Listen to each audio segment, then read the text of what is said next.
Good morning, LinkedIn Live and the internet in general. You have reached the LinkedIn Live show, Talk About Your Community. I'm your host, Todd Nilsson with Clocktower Advisors. We are a digital strategy consultancy specialized in online communities and digital workplaces. We'd like to help you build trusting, safe virtual communities for your customers, for your employees, for your stakeholders. It is some serious but important but fun work to do. So welcome. I'm glad you're here in the stream. If you happen to be here for the first time, or if you catch us on the replay, Talk About Your Community is a 3 times a week LinkedIn Live show that we also cross stream over to YouTube. And the purpose of the show is to really have a variety of different guests from different disciplines, different points of view, talking about the kinds of online communities they're involved with, offline communities, and my favorite, the intersection of the online and the offline, hybrid. This is the year of hybrid communities. I think that there's a lot of important work going on in the space. And today's guest is no exception, to that rule of doing important work. He is a new friend that I met fairly recently, a gentleman by the name of Luke Zimmer, who is a principal consultant for an online community platform, a purpose-built platform called Skariphos. So we'll have him on in just a second here to talk about that. Just some quick housekeeping before we get off to the races with Luke here. We are going to have another show on Friday, and my guest is going to be Mr. Pat Maher, who is a longtime friend, works for a company called SPR, an IT consultancy based on in Chicago that does a lot of national work.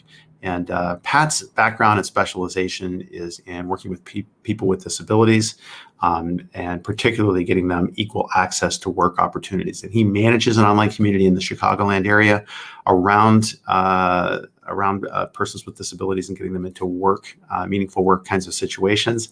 He is a fabulous guy, very funny, wicked sense of humor, and I'm sure we'll have a lot of kidding around and fun on the call. So you'll want to be sure to set the reminder for that.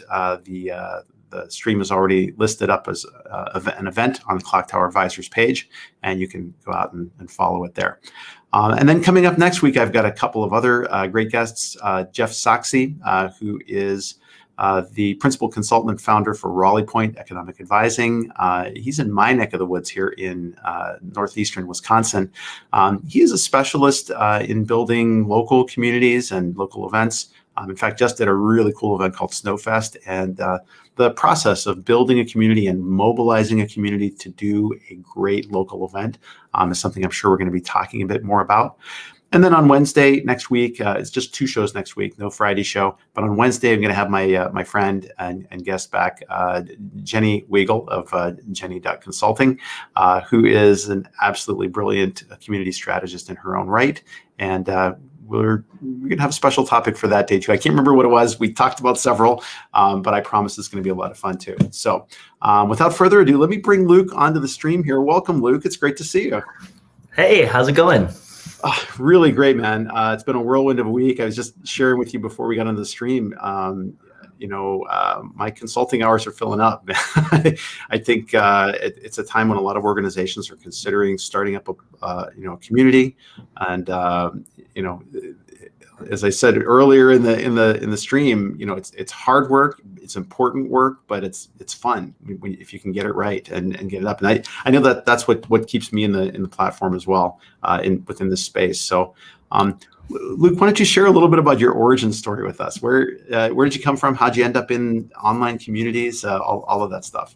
Yeah, so I went to Indiana University back in the day, and I studied journalism and anthropology. And within the journalism cool combo, man, that's really cool. Now, I was a journalism guy myself, so we haven't even talked about that. That's cool. Okay. Yeah, and within my journalism degree, I studied public relations specifically, and at that point in time, I worked on the Public Relations Student Society of America has a case study competition called the Bateman Case Study Competition. And I actually was the account executive for the IU team. And we did a big push for the 2010 census on our campus. And that was kind of my first foray. We had a big chunk of our work was in Facebook and in kind of online spaces and reaching students in online spaces, because we didn't have a budget for anything. We were students naturally. And so that was kind of my first foray into how you can like really leverage online spaces to get people to do stuff. And after graduating, I worked for some trade associations and eventually the National Geographic Society. And now I have my own consultancy, Skariphos, as you mentioned at the top. And I primarily help trade associations and member-based organizations with their member strategy. I've thought about launching my own online community platform, but I do not have the chops for that. And so I leave that to people who are much better prepared to handle those things. But one of my favorite things to do is just to research all of the different, there's so many new platforms out there and new modes of communicating with each other online. Like we were talking about before the stream started, being able to do these kinds of like live video chats on LinkedIn.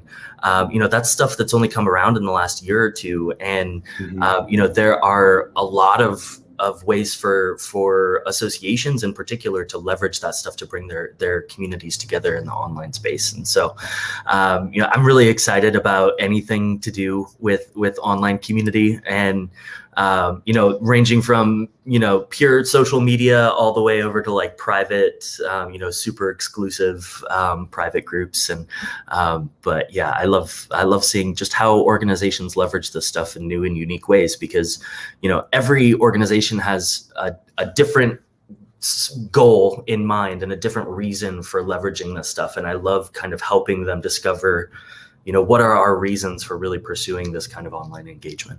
No, well said. And I really love working in the not-for-profit and the association space as well. I mean, I think there's so much work to be done there.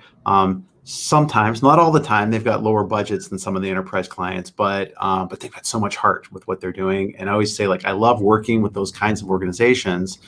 Not that I don't love my friends in B2C or the B2B world, but I think that because they've usually got some kind of noble goal that they're trying to achieve, or they're trying to further a profession in some way with a professional, like a community of practice in some ways. It's just, there's a certain joy in working with them, and you can kind of see it in just the interactions that you have with the leadership teams, that they really are trying to do social good in the world. And so it feels good to have that kind of opportunity. Yeah. And maybe it's me showing that I'm an idealistic millennial, but I think that's what really drew me to, associations and nonprofits in particular, is that, they're mission-driven organizations. And, that's what kind of helps me get out of bed in the morning, is just knowing that I'm supporting, a mission that I believe in.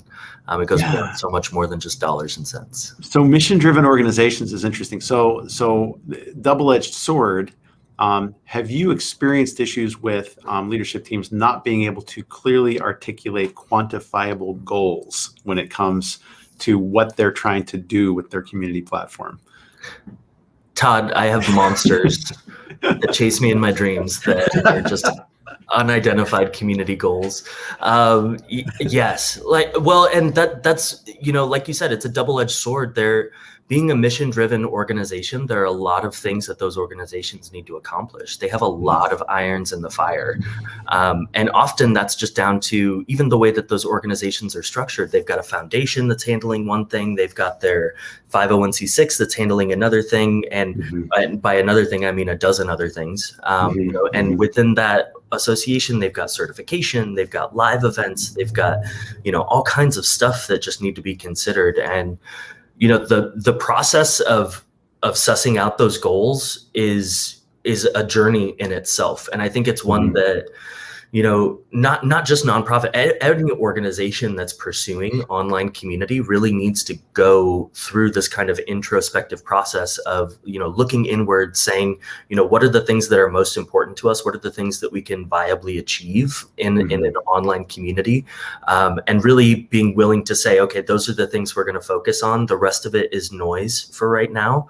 And then, kind of figuring out a piecemeal approach of tackling these things, because everyone's time is limited, everyone's budgets are limited, everyone's attention is limited. And so, it's without a clear strategy, it can get really overwhelming really quickly. Well, there's two things in there, if we could dig into that a little bit, because so one is, I think that the challenge for some of these mission-based organizations is they are fantastic visionaries, and their goals are articulated, but they haven't necessarily brought it down to the community level.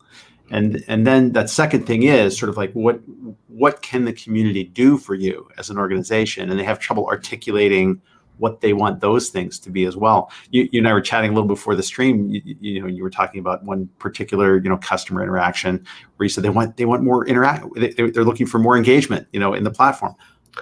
Yeah, tell me more, right? Yeah, when I hear that folks want more engagement in the platform, that's when I dig into I think it's the 5 whys technique, where you ask why 5 times and then you'll get to the actual why. So when they say, yeah, we want more engagement in our community, you say, well, why do you want more engagement in our community? And it's, well, we want more of our members involved. Well, why do you want more of your members involved? Well, we want them to take action on the specific thing. Well, why do you want them to take action on the specific thing? And then, you get down to the real crux of it. And, until you've kind of taken the time to dismantle all of these goals and to really understand, just like you said, these broad goals that associations have set up, there are tons of strategies that could potentially underlie how we get to those goals. And I like to say that, a goal is essentially like your thing, a good strategy is like a road trip. Your goal, you're going from New York to Los Angeles. And so your goal is Los Angeles. And I shouldn't say road trip, I should say any trip, because I'm about to expand that a little bit. And so, your strategy then is how you're going to get to that goal. And so you could have multiple strategies available to you. If you're taking a trip from New York to LA, you could drive, you could fly, you could take a train, or you could walk, or you could bicycle. And each of those strategies has kind of a unique benefit and value to it. If you want to get there really, really quickly, you're going to take a plane. If you want to get there and make a ton of noise about it, you're going to walk or you're going to bicycle, because people are going to be like, nobody bicycles from New York to LA without a lot of heartache and trouble and planning and all of that stuff. So, those strategies are ultimately, affected by, how does your organization want to get to those goals? And you have to think about that how and that why as much as you think about the goal itself. I really do like that thinking about sort of strategy as a how. And there's a lot of confusion about strategy versus tactics, versus goals. I see a lot of mixing of the terms, all over the place. And how I've always sort of boiled it down, simplified it for my own brain to wrap my head around it, that it is the how you're achieving that goal. I'm an old Star Trek nerd, so big fan of all the shows pretty much, but Next Generation had this one show with Data the android facing off against this other guy who's like this, basically a chess master, sort of guy that he just couldn't beat him. He couldn't beat him. And finally he plays this match with the guy, and the opponent is just getting more and more frustrated all the time. And he finally just gives up and throws away the game pieces and gets up and leaves. And they ask Data, what did you do? You really beat him up. And he's like, no, I just changed the conditions. My strategy, the strategy is usually to win, but my strategy here was just to delay him inevitably. And so for me, that was a really stark demonstration of it depends on your conditions that for success, and then how you go about them, to outmaneuver competition or to get around some problem. I mean, that makes all the difference in the world. Yeah. And that's also a great example of thinking about what's your real goal.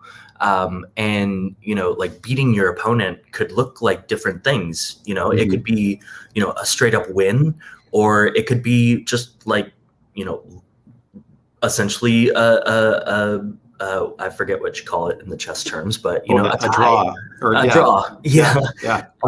And so, meeting those goals, like you said, could look very, very different in different situations. Or that one was a stalemate, actually. Sorry. Stalemate. For those chess nerds out there, right? There's a chess master somewhere rolling in their grave. So. Exactly. Well, there's probably a lot of them if they ever looked at my game. But anyways, so Jenny was actually out on the chat, and she had a question. She said, do any clients you know of, or any associations that are excelling in their online community? So I guess any examples you can think of out there that you've been working with that you would point to as a shining example. Yeah, there are definitely a lot of associations that excel with online community. I'm going to my favorite former boss in the entire world, for me, Diana Mertz. She works at the American Staffing Association, and you want to talk about a shining star in terms of leveraging online community. They just have a really great program, and a lot of it, I think the way that they approach community is to really think about community as kind of a springboard for things that the association wants to do.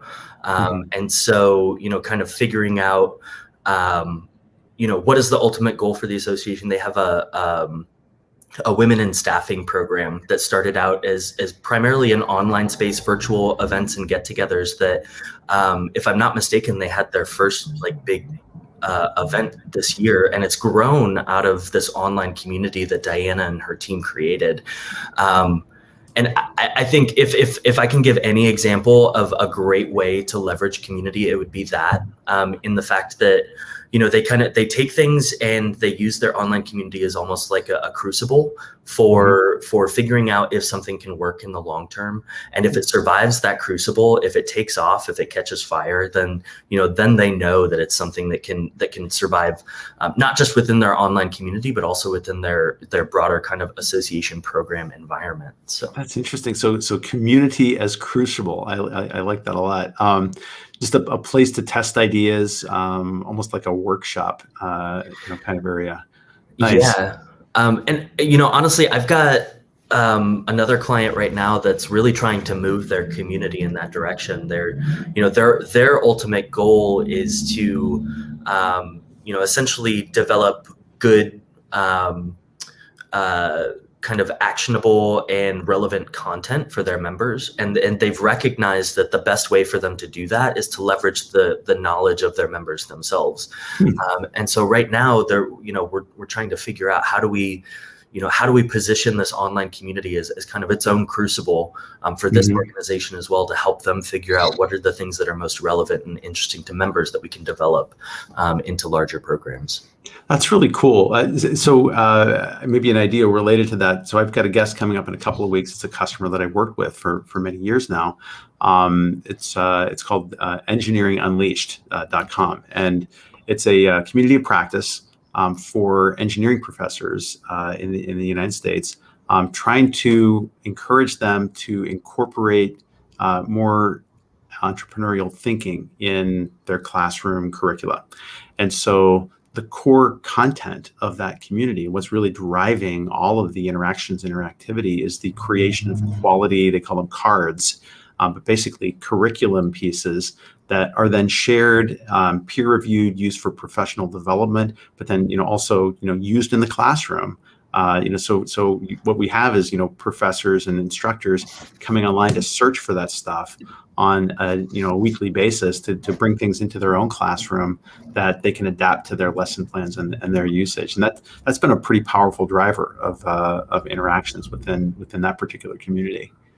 Yeah, and that's another amazing use case. I mean, going even beyond, kind of the content itself, is thinking about, especially in a learning environment with educators, they have to adapt that content for all kinds of learning needs, depending on what their students need, depending on what the situation is.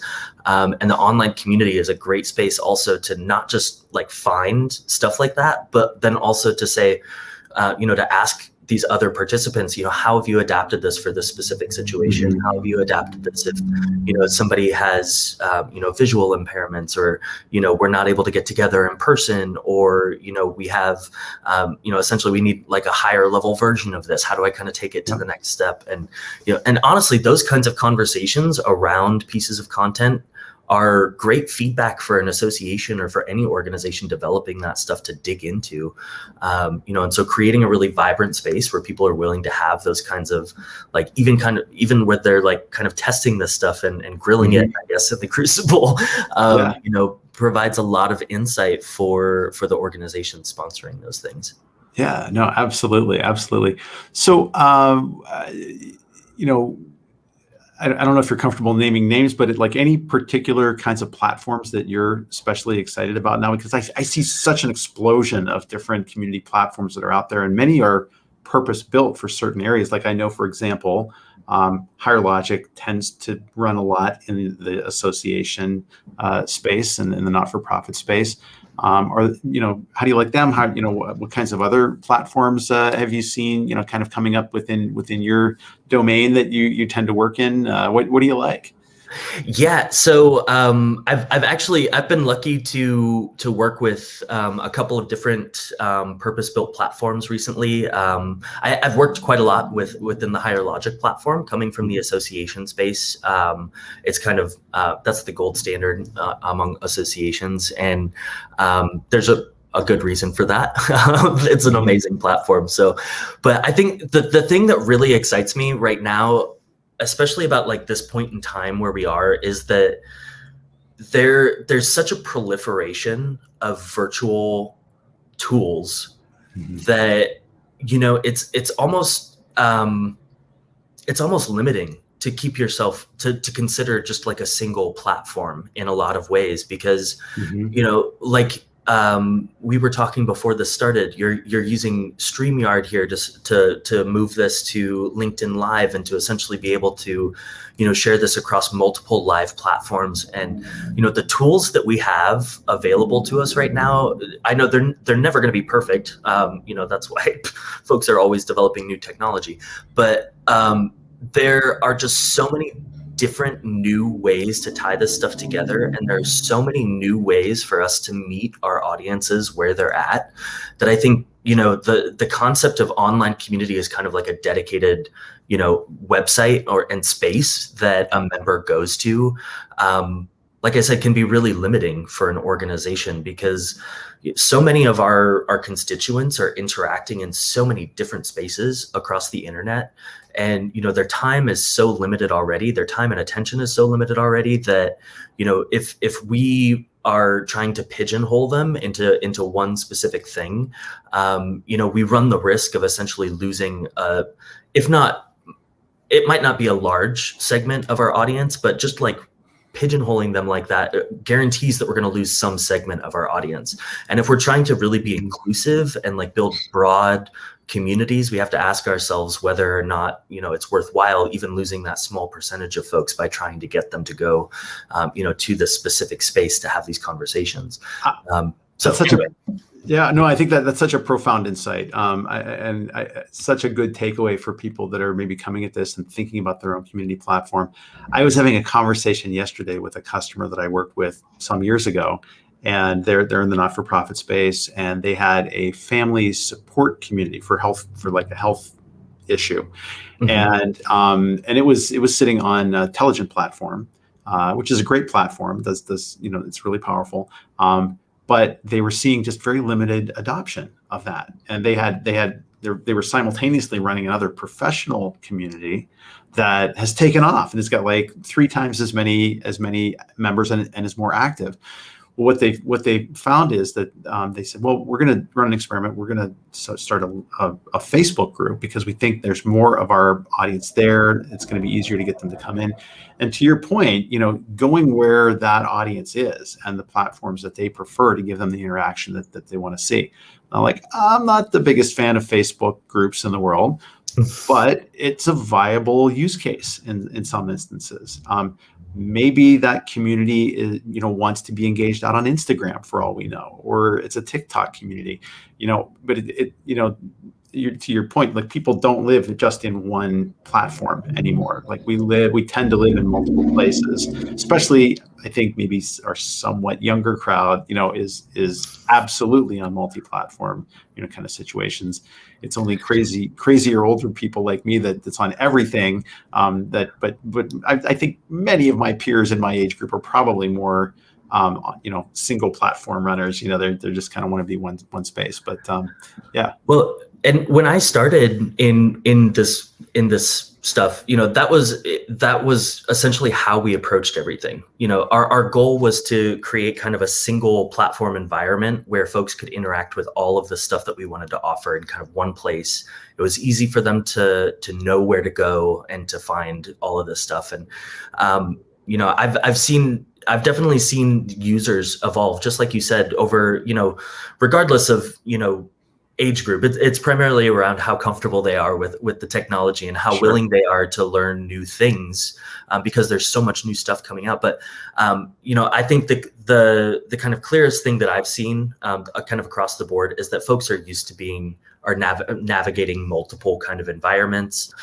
They're used to going from your app to your website to some other kind of to your Facebook page, and I think the key for us now, rather than trying to build that single platform experience in something that the organization controls, is trying to essentially tame all the heads of this hydra that exist out there, and essentially get all of those heads to be connected to one body in some way, shape, or form. And it requires a much larger lift on the part of the organization. I mean, first off, you have to understand your audience on a deeper level and know where they're actually at.